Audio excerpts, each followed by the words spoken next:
Hello, everybody, and welcome and good morning on this beautiful Sunday here in Jonesboro, Arkansas. We are at the disc side of heaven for round 3, the final round of the Jonesboro Open. I'm Brian Earhart, joined here by Nate Perkins. It's Tournament Central time. Nate, the wind has finally picked up after 2 rounds of complete calmness. Yeah, stage has completely changed, Brian. It's a little chillier this morning. It's in the low 50s right now, and you can see the FPO competitors behind us kind of bundled up as they're practicing their putts, warming up. And it's interesting to note, it's hard to really know what conditions to prepare for. And the way this tournament sets up, there's no parking on site. So all these players that have their RVs, their vans, they have to park it off site and then shuttle in. So if they forget something, it's a shuttle right away. It's back at the van. And you would think that doesn't really matter, but it does for some of these players who wanted to scramble back and maybe get some extra clothes on. Well, we have the wind picking up to 20 miles an hour, gusts up to 30 today. We're already starting to feel this wind. What direction are the players going to have to face today? Yeah, so right now it's about 10 miles per hour out of the west. So hole 1 is facing directly south. It's going to be a strong right to left crosswind on 1, 2, 3, 4, it'll be a headwind. 5, it'll be a direct headwind. 6, a nasty left to right. So the stage is going to be completely different today. And a couple of our players kind of like to lean on the understability of their discs to stretch things out. So I think that's going to come into play quite a bit. Well, one of those players is our leader, Kat Murch, at 17 under par total. She loves throwing the hyzer flip. She throws steep hyzer flip with a lot of her long drivers. She's definitely showed off some versatility this season. She's gotten a lot better with different speeds of disc and different release angle, but it's going to be a challenge for her. She's going to have to work really hard and stay precise to match these tough sloped greens, especially with the wind. And then the putt. She's more of a push putter. She likes to put a little height on that putt. She likes to put a lot of hyzer on it. So she's going to have to really stay focused out here today, especially with the wind going in the direction you said. Not easy to start the round with crosswind, crosswind, crosswind, headwind, headwind. So we'll just have to see how she does out here. But Nate, you've been watching her all week. What do you think her chances are today? Well, I think Kat's chances are pretty great to snag her first Elite Series. The putt today is definitely what I'm going to be focused on. She is putting with extreme hyzer, and she does have a little bit more of a pitch. We've seen in years past her kind of flatten things up when it gets super windy, because sometimes you have no choice. You can't put a hyzer pitch putt up into a 15 mile per hour crosswind. So it's 10 miles per hour right now, Brian, but in a couple hours that's going to double. So the conditions are going to steadily worsen as these players round the corner into the back 9. We actually heard from Kat after her round. She had some things to say. Let's take a look and listen. Are you pretty satisfied with 7 under par this round? I guess. I mean, I missed the last putt on the last hole, hole 18. Got a bogey on it, so that's what I'm thinking about right now, not really the round. Yeah. Well, I just have one specific question about a hole 8. You tried going back to the forehand after the lefty backhand in round 1. Neither of them looked like they worked out for you. What's the plan in round 3? I guess, I don't know, blast it and hope it goes in. I'm going to try to ace it. I like that strategy. Well, how are you going to spend your evening in Jonesboro before tomorrow's round? I'm just going to chillax, hang out with my dog, my cat, my man, and watch Trailer Park Boys. Have a good night. Not a bad strategy, Nate. Go home, watch Trailer Park Boys, get ready for the final round. The one thing I will say that she has to focus on in the wind is what the great Ken Climo used to always say. If you are a pitch putter, find the side of the green to put your approach that gives you the best wind possible. And it's something that's pretty straightforward, but a lot of players don't necessarily think about it, especially when the tension is high. It's scary to give yourself a 30-foot tailwind putt rather than trying to put it close on the headwind side. So it's a little bit more strategy if you're a putter like she is. It doesn't have the spin putt like a few other players on the tour. But again, adaptability. She learned a life lesson from Missy yesterday. Yes, she did. That was a pretty good story that Missy shared with us. And, I love that Kat is sharing what her evenings are like. She just picked up this dog The other day at Texas State's. I mean, Kat is, she's a full-time nomad. She moved from a van into an RV this year, so her flow's been a little different. And it's great to see how comfortable she's become being a full-time disc golf nomad. Because for a lot of people, it's hard to be in a good mental state when you're going, week to week. All year long. Yeah, I like to use the analogy of in the beginning when you're starting to be a nomad, so to speak, it kind of feels like a costume you put on. It doesn't really feel like your actual life. It feels like something you put on and then you take off at the end of the day. Over time, it really becomes the clothing that you wake up and put on to start your day, and now she truly believes that she is out here to win. She is out here as a full-time professional disc golfer, and I think today is a great day for her to prove that. We're going to take a quick commercial break. On the other side, the player chasing her, Aria Castruita. We'll see you then.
Kyle Klein stepping up for the birdie on 18. Your Open champion, Gannon Burr.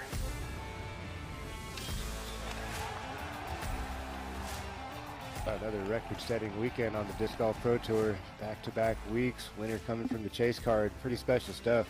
Gannon Burr, Kyle Klein, two young superstars on tour, showing you how to get it done.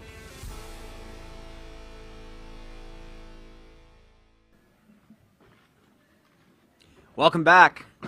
The player chasing Kat Mertz, the closest right now, is the 2022 Rookie of the Year, Aria Castruita, just a teenager, just getting her feet wet here in the Disc Golf Pro Tour. But Nate, you've noticed, looking through her finishes, she's already a grinder out here. Yeah, she's definitely a grinder. She played 22 events last year, and if you look at her finishes, she missed cash at 6 of them. She's getting like 40th place, 20th place, and then she'll go and win an A tier. And then she'll miss cash a couple times, but then she'll go back, string together a couple B tiers, and then she came up to U.S. Women's and took 7th place after missing cash just a couple weeks before. So that right there is a true sign of someone who has resilience and believes in the long-term plan of being a professional disc golfer. And that, to me, is something that when you talk to a young player that you look for. It's that earnesty. It's that I don't really care about the hiccups along the way because my dreams are big, and you can tell that her dreams are big. This means so much to her. I mean, her whole family is behind her and her sisters. Disc golf is belonging for her. This is her community. This is her family. And I think her coming out here and saying, I'm not afraid of the cameras, was a completely honest remark, which I was so impressed by. Over time, you fail, you have the spotlight on you a little bit more, you have people asking you questions every single day. Maybe that will change, and maybe that jadedness comes in when an athlete gets older. But right now, she is right exactly where she needs to be. Her mindset is exactly where it needs to be. I think she could pull this off. I think she could too, Brian. Right now, UDisc win percentage has Aria at 7%. And that algorithm is completely based on finishes in the past. So I think Aria is ready to rewrite that. And I think that 7% is far too low today.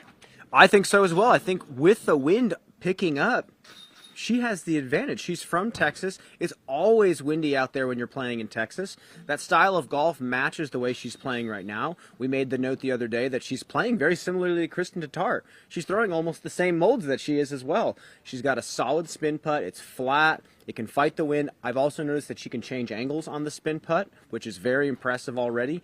And she throws flat. She throws stable. She throws flat. She works the angles well. She down tempos when she needs to. She has impressive speed when she needs to pick it up.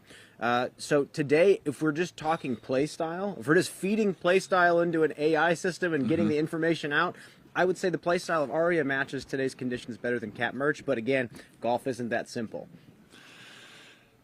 Yeah, I love her 12-speed game, Brian.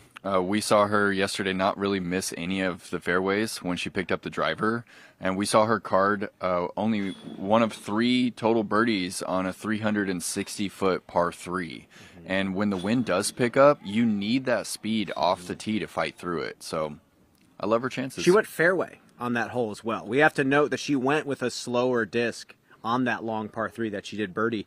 We did hear from Aria. Let's hear what she had to say after her round yesterday.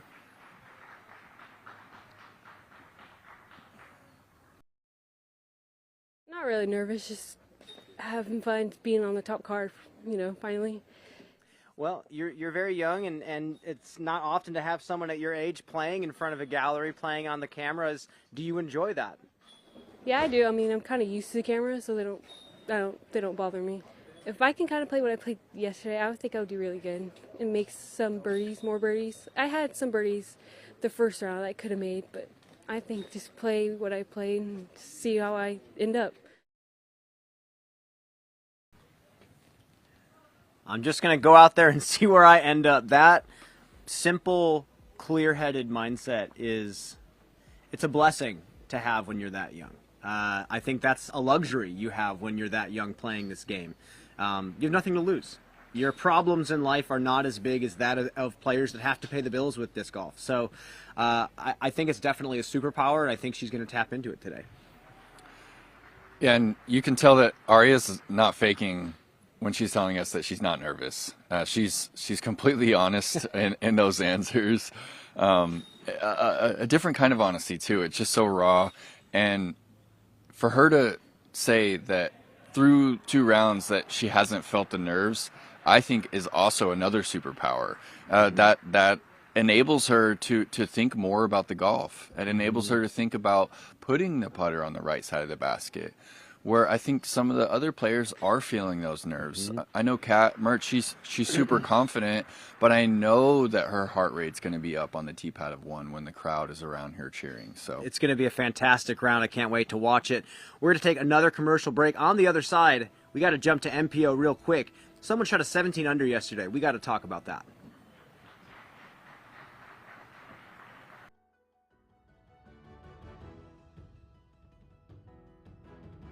Double G Craft Jerky has been a favorite of mine for years. The unique flavors and delicious taste make it the perfect snack. Every bag of Double G Jerky sold contributes to the Double G Children's Foundation, which helps support youth disc golf. Visit doublegjerky.com and use coupon code DGPT on your order and get a free 1-ounce bag of jerky with your order.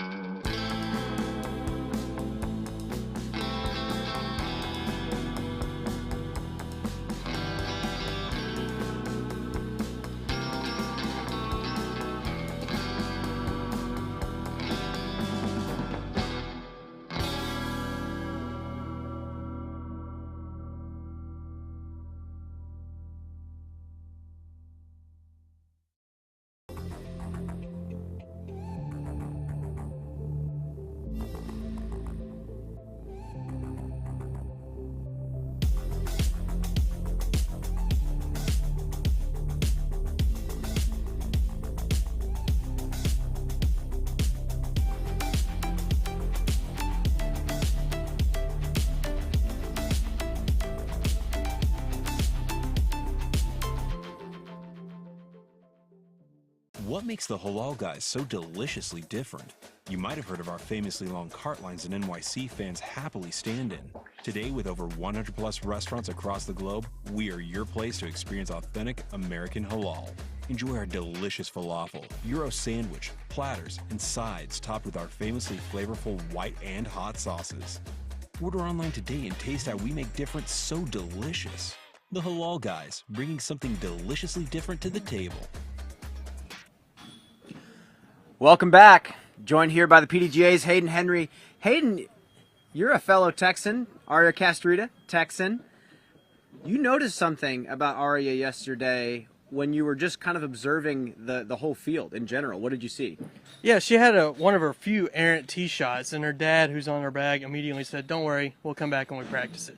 So she comes up here, cool as can be on camera, goes back out there and gets back on the course and works on her game. And you know, her older sister Melody is in the field as well, multiple-time PGA amateur and junior world champion. Younger sister Haley's playing. Mom's out here. It's just a great family atmosphere, and they take the golf serious. Love that. And we're going to see more and more families like that as the years go by. And thanks to the PDGA, you give opportunities for young players to play in junior world championships and all sorts of stuff like that. What does the PDGA have going on right now that we need to remind people of one more time? One more time. Today is the last day. You have until 11:59 Eastern time to submit your candidacy for the PDGA Global Board of Directors. Just such a crucial part of everything that goes on, from the majors to C tiers and everything in between. So if you feel the need to join and help grow the game, 11:59 Eastern tonight, you cannot say we didn't warn you.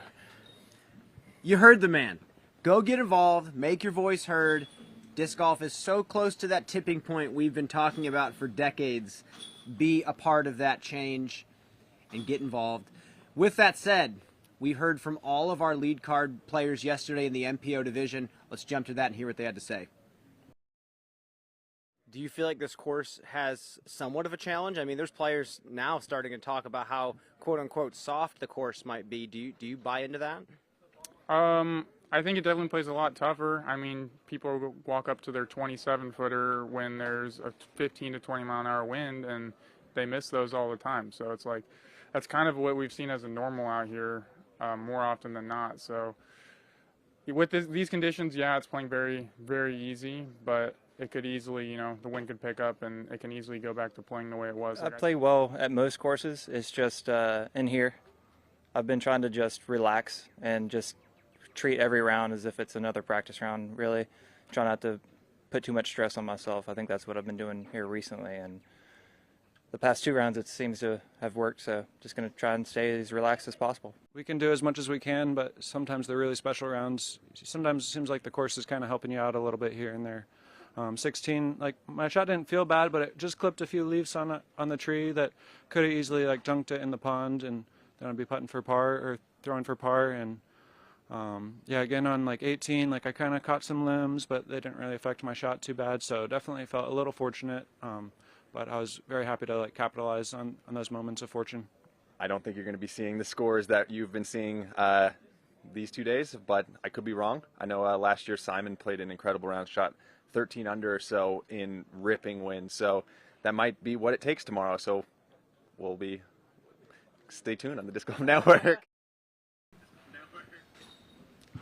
If I'm going out to watch the final round today, you best believe I'm going to that lead card. So many different play styles and players that are on fire right now. Obviously, the one we have to talk about first is James Conrad, who was beyond on fire yesterday, shooting an 1100 rated round at a course that's not easy to shoot 1100 at, in a disc golf landscape that's just in general tough to shoot 1100 rated in.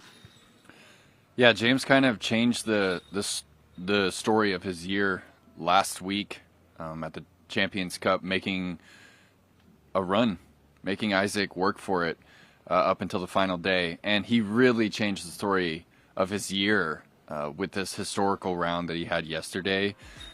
And he's a two-time major champion, and his life has transitioned. He just moved out of a van and into a fully converted shuttle bus, and he's got something to play for. Yeah. You know, he wants to pay for that shuttle bus that he spent a lot of money on, Yeah. really. And he is turning 35 on Thursday, Brian.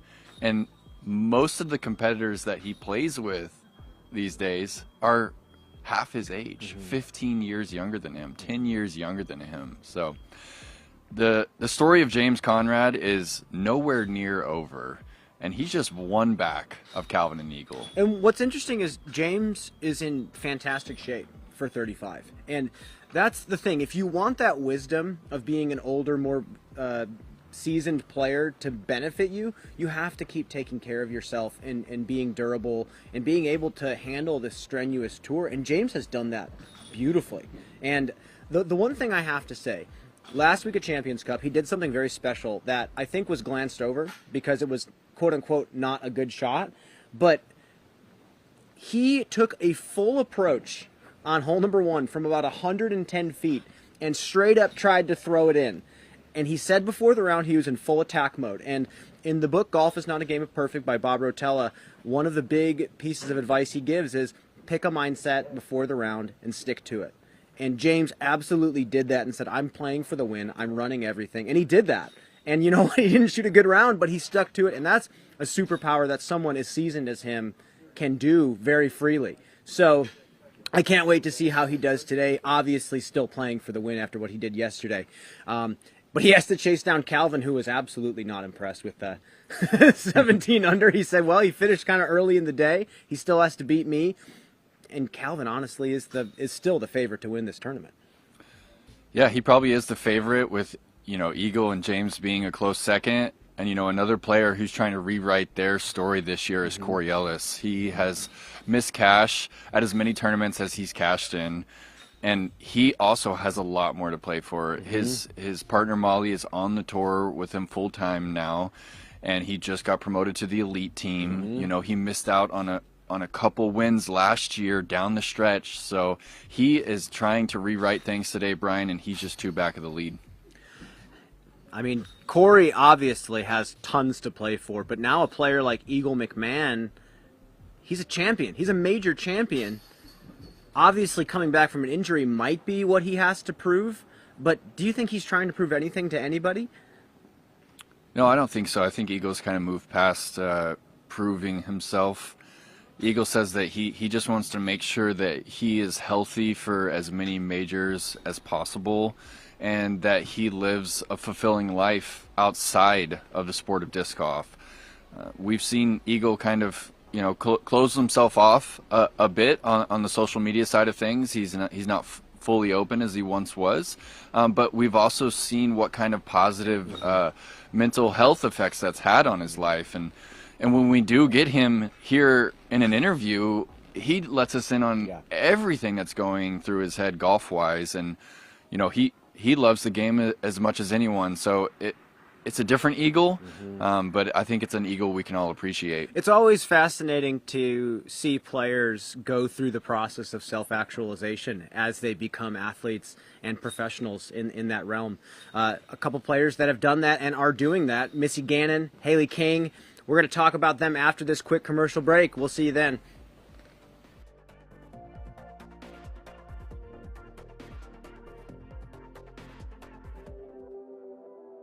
A lot of people say that Ed was the father of disc golf. Well, that's true. He did invent the basket. But Ed did another wonderful thing, probably his major accomplishment, was being the first person to realize that we had a sport on our hands, not just a toy. In 1976, Steady Ed Hedrick founded the Professional Disc Golf Association with a dream of turning a flying plastic toy into a global sport.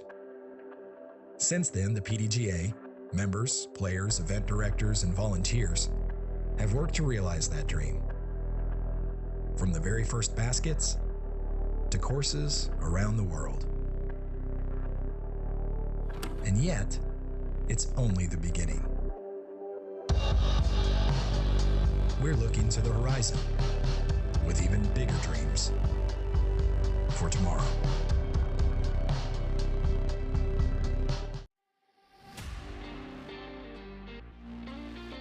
My favorite flavor of Double G Craft Jerky, easy choice, the teriyaki. I love my sweet and I love my salty food. It's a great combination of both. Got to go for the hot boom sauce to give you that extra kick. Probably going to surprise a lot of you guys. My favorite flavor is actually the Sexy Sweet and Spicy. I find it to be one of the best jerkies I've ever had.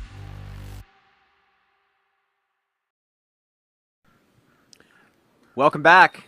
2 more players on this lead card today for the FPO division, Haley King, Missy Gannon. We talked so much about Kat Murch and the battle with Aria Castruita, but we have 2 fantastic players that could make a charge if both of those players falter. Yeah, they certainly could. I think Missy Gannon has the advantage as far as experience goes. She's also one of the best putters in the FPO division, and we all know that when the wind picks up, that can be one of the most important factors. And then we have Haley King, who is one of the fastest throwers in the division. And the wind is right at 12 miles per hour. It's going to be 20 in the next hour and a half. And speed off the tee really comes into play when the wind picks up. So the thing that I like about Haley's chances in this wind is that she learned some skills over the years and applied them to get victories.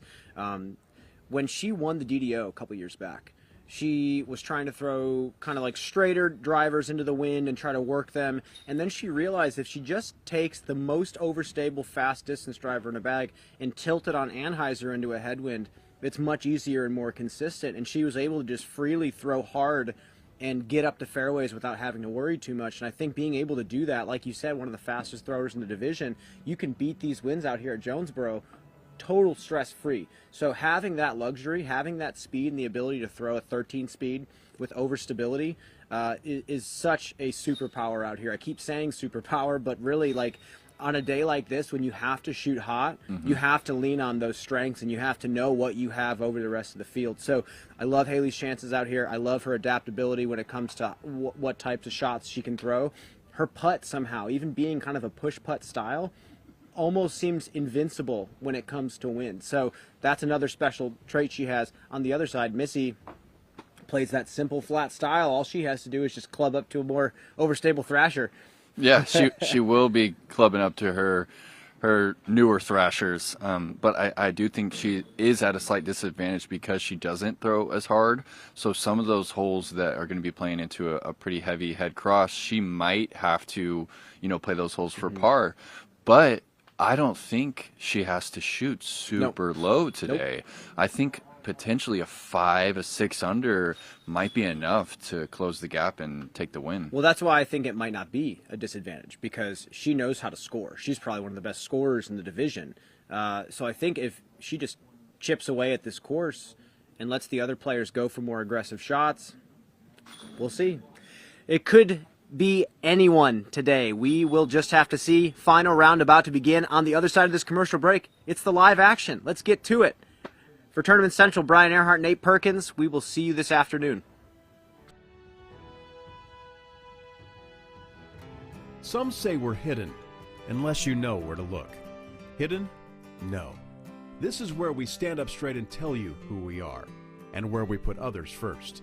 This is where college football and barbecue are a season in the same. And there's always time for one more lap around the park. This is where we ask, what else can we accomplish together? Come find out. Be a part of this. This is Jonesboro, Arkansas. Now you know where to look.